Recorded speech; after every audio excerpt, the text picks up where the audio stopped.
Olijanona ao anatin'izay vaovao momba ny fanomanana ny francophonie izay ihany isika ho avy eto Madagasikara ary hiatrika ny fivoriam-be faha 12 ny francophonie ny filoha frantsay Andriamatoa François Hollande raha ny fanazavana nentin'ny filoha malagasy Andriamatoa Rajoelina Ramampianina nandiso ireo tsao samihafa mahakasika ny tsy fahatongavan'ity filoha frantsay ity eto Madagasikara ny filoham-pirenena malagasy.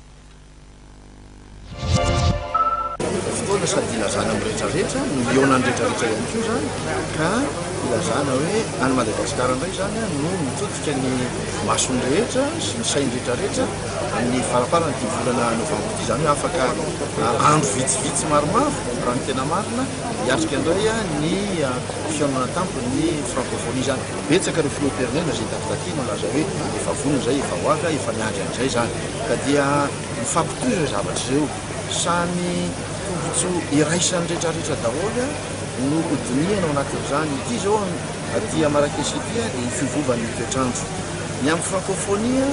dia mazava ho azy fa firenena 20 miombona ao anatin'izany francophonie zany iresaka ny ara-toe-karena, iresaka ny mahakasika ny tanora, mahakasika ny fandriam-pahalemana. Izany rehetrarehetra zany dia mifameno mihitsy amin'ny fiovovan'ny toetrandro satria ny tanora, ny vehivavy, ny ankizy dia hiara-ny fiovovan'ny toetrandro zany koa ka everatra zany fa zavatra mifameno tsara ireo ary ho an'ny firenentsika zany dia tena tombon-tany lehibe mihitsy ny azontsika mandray io fihaonana tampony francophonie io satria dia ady hevitra lehibe zay atrehan'izao fotoana izao zany no hodiniantsika any an-tanana any. Mitsiko kokoa le tsao be loatra le tsao ary io dia samy mandray izay tokony raisiny amin'izany resaka tsao zany fa izy dia efa laza fa ho avy izy ary tsisy rery zany fa